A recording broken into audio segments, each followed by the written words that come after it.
Salut à toi, je suis très contente de te retrouver aujourd'hui pour une nouvelle vidéo. On va attaquer la deuxième partie de la vidéo précédente sur l'ego et l'intuition. Il était temps, hein, ça fait juste 6 mois que tu l'as faite cette vidéo. Oui, je sais. Avant de commencer, si tu n'as pas vu la première partie de cette vidéo, je te conseille d'aller la voir. Je te mets le lien juste en dessous pour que tu puisses la retrouver super facilement. Si tu as vu la première partie de la vidéo, peut-être que tu as commencé à observer un petit peu ton quotidien et que tu t'es rendu compte que ton ego avait pris une place carrément trop importante. D'ailleurs, tu fais sûrement partie de ces personnes qui ont un objectif en tête et qui abandonnent très vite. Et dans ce cas, je te souhaite la bienvenue au club de l'abandon. Y'en a marre! On va pas se laisser avoir, oh! C'est qui commande ici? Hein? C'est moi! Oui, madame! Oui! C'est moi le patron! Non, parce que... Le problème, c'est que tu as sûrement perdu toute motivation et que tu ne sais plus du tout comment t'y prendre pour atteindre tes objectifs. Aujourd'hui, je vais t'expliquer comment tu peux arriver à tranquilliser ton ego pour en faire un allié de ton épanouissement. Attention, j'ai bien dit calmer et pas chasser, car l'ego, nous en avons besoin. Avant de commencer, je dois te prévenir. Quand on veut changer des choses dans sa vie, il faut toujours y aller étape par étape. Étape par étape. Tout changement brutal peut conduire à une rébellion de l'ego et ça peut vite partir en live total. Mon conseil, concentre-toi sur une seule chose à la fois en y allant progressivement. Tu auras été prévenu. Il te faudra être brave et courageux car la bataille risque d'être rude.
Oui, à ce point. Voilà, la vidéo du jour est terminée, j'espère qu'elle t'aura plu. Non, je déconne. C'est parti, je vais te donner toutes mes techniques qui ont été testées et approuvées.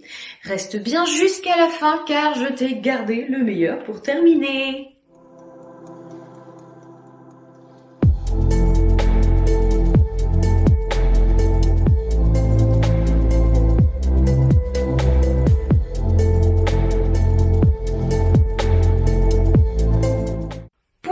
Ces explications soient claires, je vais illustrer tout ça avec un exemple bien concret. Après une période d'arrêt prolongée, je décide de me remettre au sport.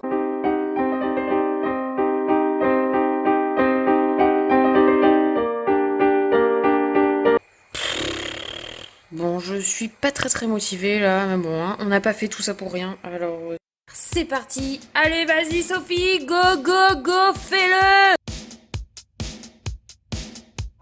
Oh putain, ça fait mal. Oh, c'est dur. Mais non, allez, vas-y, c'est passager, ça va passer. Allez, courage, ça va passer, courage. Mais non, regarde, ça fait 10 minutes et c'est de pire en pire. Allez, vas-y, courage, plus que 50 minutes, même 45 si on enlève la récupération à la fin. Tu peux le faire, allez, vas-y. Non, mais c'est trop long. Stop, s'il te plaît. Allez, pense à ton petit déjeuner après. Pense à ton petit déjeuner que t'auras trop mérité là. Vas-y, qu'est-ce que t'as envie? Un petit tofu plat là, avec une petite tranche de bacon. Hein, ça te ferait plaisir? Allez, alors pédale. Allez, vas-y. Non, ça en vaut trop pas la peine. Regarde, tu te traînes comme une mamie en plus. Ça sert à quoi tout ça, hein?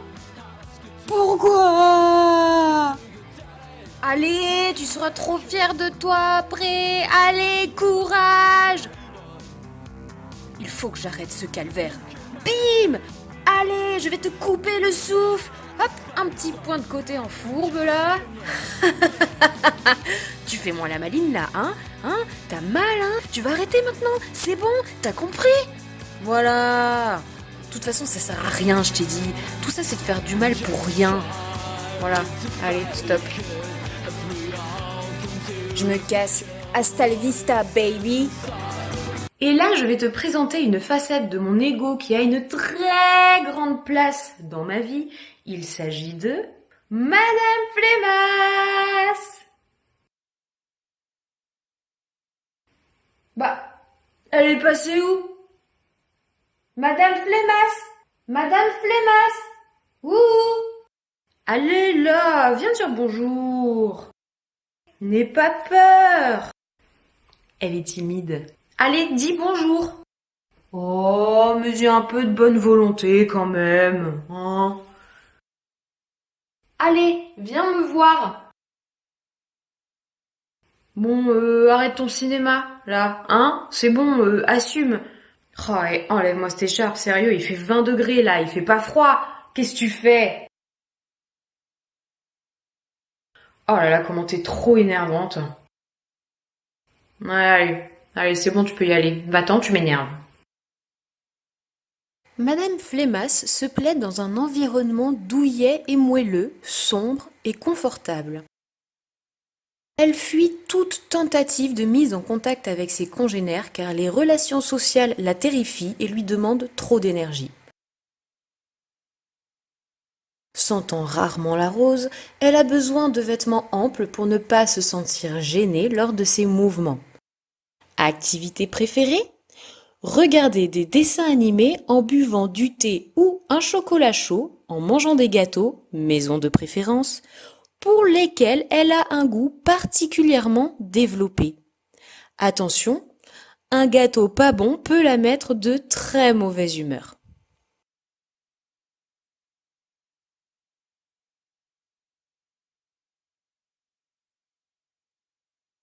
Elle aime aussi les aliments bien gras tels que le fromage. Je te laisse d'ailleurs imaginer la joie quand on lui annonce que c'est raclette au menu ce week-end chez maman. Elle aime parfois se laisser aller à un petit somme pour rejoindre le pays des rêves dans lequel elle se sent particulièrement bien. Madame Flémasse préserve son énergie, car de son point de vue, en cas de fin du monde, elle aura grandement besoin de réserve. Cependant, elle préférerait mourir rapidement et sans souffrir, si possible en étant écrasée par une météorite. L'instinct de survie ne doit pas faire partie de ses gènes. Aussi, elle évitera toute activité pouvant lui demander de l'énergie. La confection de gâteaux maison est l'exception qui confirme la règle. Comme tu le sais si tu me suis, ma grande passion dans la vie, c'est de manger. Gâteau, gâteau, gâteau, gâteau. Oh, mon petit gâteau, mon petit gâteau, mon petit gâteau, mon petit gâteau, mon petit, mon tout petit, mon petit, mon tout petit, mon petit gâteau. Ah. Mon petit, mon petit, mon petit, mon tout petit, mon petit gâteau, mon petit gâteau.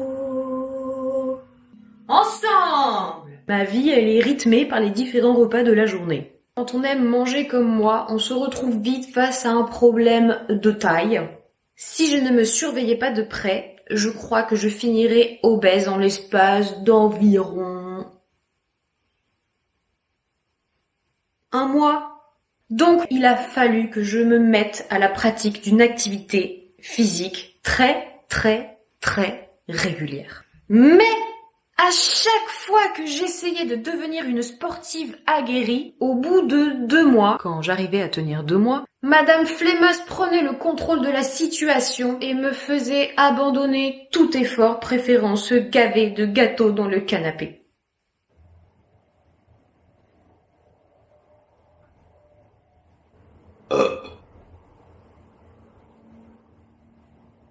Heureusement pour moi, mon instinct a toujours été là pour tirer la sonnette d'alarme quand la situation devenait vraiment critique. J'ai dû essayer de me remettre environ 150 fois au sport dans ma vie, et très souvent, voire même tout le temps, ça s'est soldé par des échecs. Mais la bonne nouvelle, c'est qu'avec les techniques que je vais te donner aujourd'hui, j'ai enfin réussi à reprendre le contrôle de la situation. Et maintenant, j'ai même la fierté de dire que je fais partie des personnes qui ne se sentent pas bien quand ils ne font pas leur séance de sport. Tu te rends compte? Moi? Qu'est-ce qui se passe? Si moi je peux le faire, crois-moi, tu peux le faire aussi. Alors, comment faire? Je vais te le dire de suite. Je prends les petites solutions dans ma poche. J'ai perdu mes solutions. Zut. Solution numéro 1.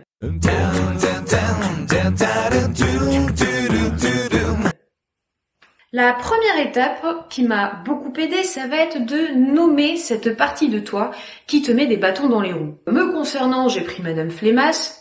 Mais entre nous, Madame Flémas a environ 150 sœurs, toutes un peu éparpillées à droite à gauche. Tu peux aussi l'appeler avec un nom tout à fait normal comme Claude ou Gertrude ou Bernadette. C'est toi qui vois. Le but du jeu, car nous allons prendre cela comme un jeu et ce sera beaucoup plus facile, ça va être d'être attentif à ton schéma de pensée et d'arriver à repérer les moments où l'ego se pointe. Pour le repérer, c'est très simple, une émotion négative est souvent un signe précurseur. Toute forme d'énervement, de jugement, d'impatience, de flemme, tout ce qui, en gros, te pousse à rester inactif, ça doit t'alerter. Le reconnaître, c'est déjà un super bon début, parce qu'au moins ça veut dire que tu es conscient de sa présence et que tu vas pouvoir agir. Comment agir?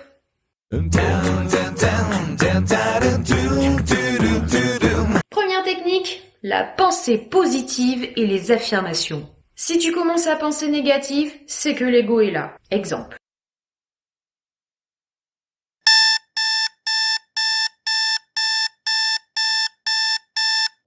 Oh, j'ai mal à la tête, j'ai pas bien dormi cette nuit. Oh non, je suis trop fatiguée, faut que je récupère. En plus, j'ai une grosse journée, faudrait pas que je me crève avant de commencer quand même. J'ai fait des échauffements musculaires ce week-end, alors c'est bon. En plus, il pleut. Bon bah voilà, je me recouche. Oh mon Dieu, je crois que Madame Flémas est là. Non! On coupe court à tout ça et tu remplaces immédiatement ces pensées négatives par des pensées positives. Non, allez, vas-y, ça va te faire du bien. En plus, tu sais que ça va te réveiller, tu te sentiras trop mieux après. Le plus dur, c'est de démarrer, en plus, tu le sais. Hein. Et puis, si tu le fais pas, tu vas culpabiliser. T'as besoin de te défouler, là, vas-y, ça va te faire du bien. Après, tu seras trop contente et t'auras la patate. Puis, tu veux manger des gâteaux, hein? T'aimes ça, les gâteaux, hein? Eh ben, ça se mérite. Oui, tu vas tout péter! Madame Flémas, tu ne m'auras pas cette fois. La pensée positive est un véritable moteur. Elle te pousse littéralement en avant. Tu gagnes en énergie, en force, en combativité. Tu es plus inventif, plus créatif et tu accomplis beaucoup plus de choses. T'imagines la satisfaction le soir en allant te coucher, hein? Parle-toi comme si t'étais ton propre coach. Motive-toi. Dans toute phase de changement, il y a toujours un moment où tu perds un petit peu espoir et où tu te demandes pourquoi tu fais tout ça.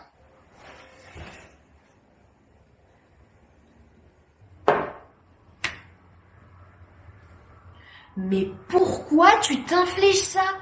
Pourquoi? En plus,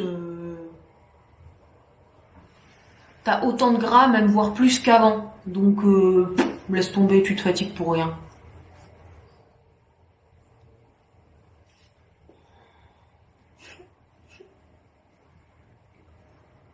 Surtout, il est super important de ne pas te décourager. C'est pas facile?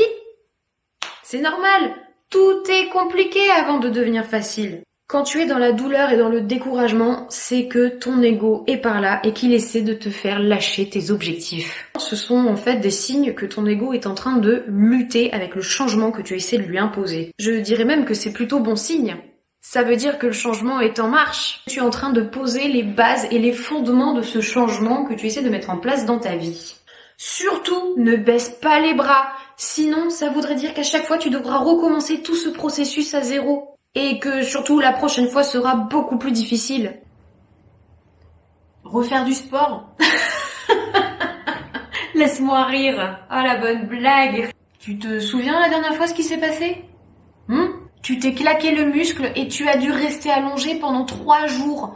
3 jours. T'as même pas pu cuisiner le brownie au chocolat que tu devais te faire. Laisse tomber, je te dis. Préserve-toi. Bah oui. Comme la fois précédente s'est soldée par un échec, ton mental enregistre bien l'information et il ne manquera pas de te le remettre dans les dents quand tu essaieras de recommencer. Et là, ce sera beaucoup plus difficile. En cas de baisse de motivation, ne perds jamais de vue ta première intention. C'est l'intuition qui te parle. C'est elle qui t'a guidé vers ce chemin et qui t'a dit qu'il fallait que tu changes les choses. Tu as voulu le faire parce que tu savais que ça te ferait du bien et que tu en avais besoin. Alors n'oublie pas tes objectifs. Fie-toi à elle. Garder la motivation est essentiel. N'oublie pas que l'ego fera tout pour te mettre des bâtons dans les roues pour t'empêcher d'atteindre tes objectifs. Viens, on va regarder le roi lion.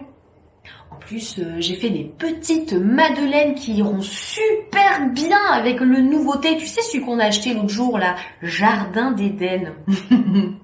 Je te fais un petit plateau, d'accord? Surtout, ne lâche pas. Persévère. Petit à petit, l'ego va se fatiguer tout seul, il va accepter la situation, et puis un beau jour arrivera où elle te foutra la paix. Et là, tu seras trop content.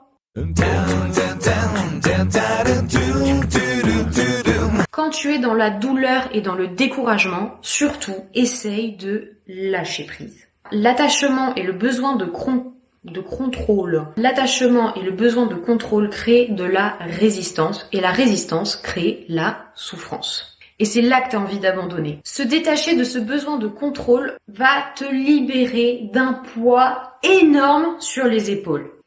Et j'avoue que chez moi, le lâcher prise est un très gros point faible. J'ai énormément de mal avec ça.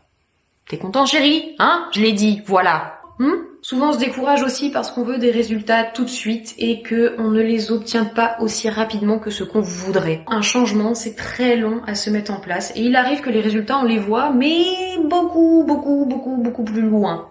Il faut donc être patient et se dire que ces fameux résultats arriveront à un moment ou un autre. Si tu es face à un échec ou que tu n'as pas les résultats que tu voulais, c'est pas grave. Quand on est en plein processus de changement, il y a des hauts, il y a des bas, il y a des hauts, il y a des bas, il y a des phases stationnaires. C'est tout à fait normal. Ta satisfaction, tu la trouveras en te concentrant sur ce que tu fais parce que tu vas te rendre compte que c'est pas d'atteindre ton objectif qui va te satisfaire, c'est tout ce travail que tu as fait en amont pour arriver là. Et plus tard, quand tu regarderas le chemin parcouru, je peux te dire que tu seras trop fier de toi.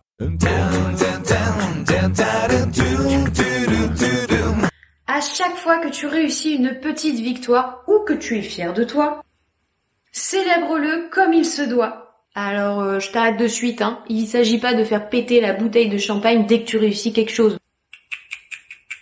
Non, je parle de petites récompenses ou de petits réconforts. Quelque chose qui te fera du bien, que tu prends du plaisir à faire, que tu ne fais pas tous les jours. Personnellement, j'en ai plusieurs. Rituel numéro 1.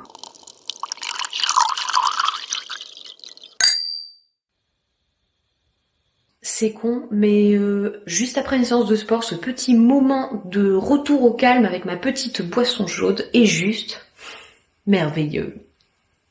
Et quand c'est vraiment mérité et que j'ai travaillé dur, là je te fais péter la botte secrète numéro 2.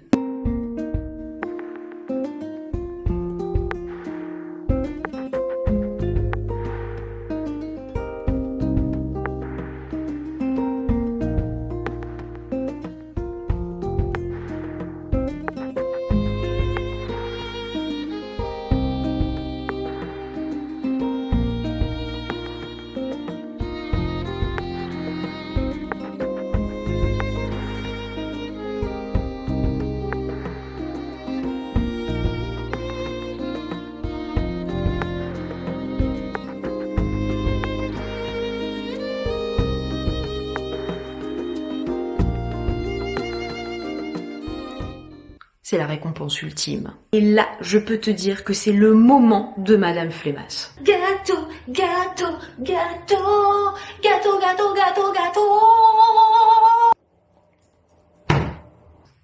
Et qu'elle kiffe.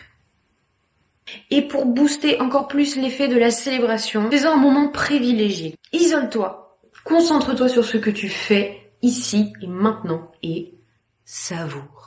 Savoure pleinement ce moment dont tu te fais cadeau. Une autre clé pour atteindre ses objectifs sans trop se décourager, ça va être de pratiquer la gratitude. Avec elle, tu vas te rendre compte de tout le positif qu'il y a dans ta vie et que tu ne voyais pas, car elle enlève le filtre de l'ego.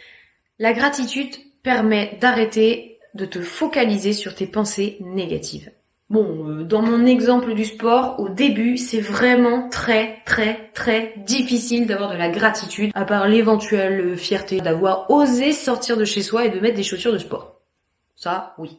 Mais une fois que le changement est en place, alors là, tous les sportifs peuvent en témoigner. À la fin de chaque séance de sport, tu te prends littéralement des douches de gratitude. Et encore, je parle de douche, mais c'est plutôt un Karcher de gratitude. Crois-moi ou pas, ça transforme ta journée. J'avais déjà fait une vidéo là-dessus, je te mettrai d'ailleurs le lien juste en dessous.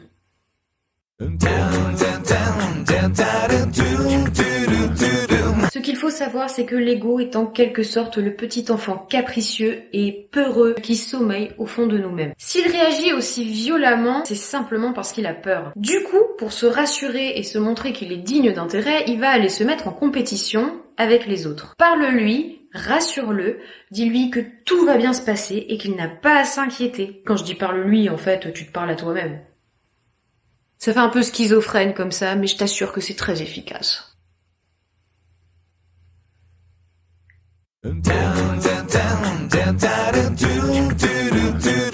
Un autre outil qui va beaucoup t'aider va être la méditation. La méditation va permettre de t'accorder une pause mentale qui va te faire le plus grand bien. De laisser aller justement et de lâcher prise. Méditer va t'aider à observer ton schéma de pensée et à en devenir conscient. Grâce à cela, tu arriveras beaucoup plus facilement à repérer les manifestations de l'ego. Un ego un peu violent arrive ?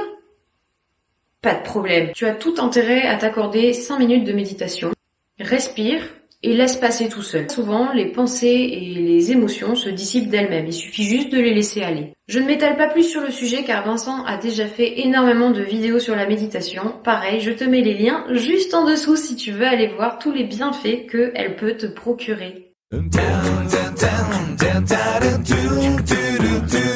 Si je devais résumer tout ça en quelques phrases, je dirais que le plus important, c'est d'être bienveillant envers soi-même et d'apprendre à s'aimer tel que l'on est, sans se juger. Parce que ce sera la seule façon d'arriver à apprivoiser son ego. Si l'ego est aussi actif, c'est parce qu'au fond de nous, on ne s'aime pas et qu'on a besoin de se prouver qu'on vaut mieux que l'image qu'on se fait de nous-mêmes. Ne sois pas trop dur avec toi-même, parce que très souvent, on est beaucoup plus dur avec soi-même qu'on l'est avec les autres. Être dur avec soi-même ne sert strictement à rien du tout. Il faut apprendre à être fier de soi pour ce que l'on a fait, avec les capacités dont on est capable. Je sais pas si ça veut dire quelque chose. Accepte-toi tel que tu es. Nous avons tous nos points forts et nos points faibles. Voilà, j'en ai fini pour aujourd'hui. J'espère que ce petit exemple de remise au sport t'aura aidé à y voir plus clair et que tu te reconnaîtras dans ces situations-là. N'hésite pas d'ailleurs à me laisser un commentaire pour me partager ton expérience, pour me dire si toi aussi tu as eu beaucoup de mal pour réaliser certains objectifs dans ta vie et comment tu t'y es pris pour y arriver. D'ailleurs, j'ai beaucoup parlé de sport dans cette vidéo. Sache que si ça t'intéresse, nous avons fait un petit e-book gratuit pour t'aider à te remettre au sport facilement et sans souffrir. Tu trouveras le lien juste en dessous. N'hésite pas à me mettre des pouces pour me dire si tu as aimé la vidéo, à me mettre des commentaires. Tu peux la partager à qui tu veux. N'oublie pas de t'abonner et de cliquer sur la cloche pour ne louper aucune prochaine vidéo. Si tu nous as découvert par cette vidéo, sache que nous en avons fait plein d'autres avec Vincent. Tu peux regarder, c'est juste en dessous. Nous abordons plein de sujets différents. À très bientôt pour de nouvelles vidéos. Bye! J'ai postillonné. Oh.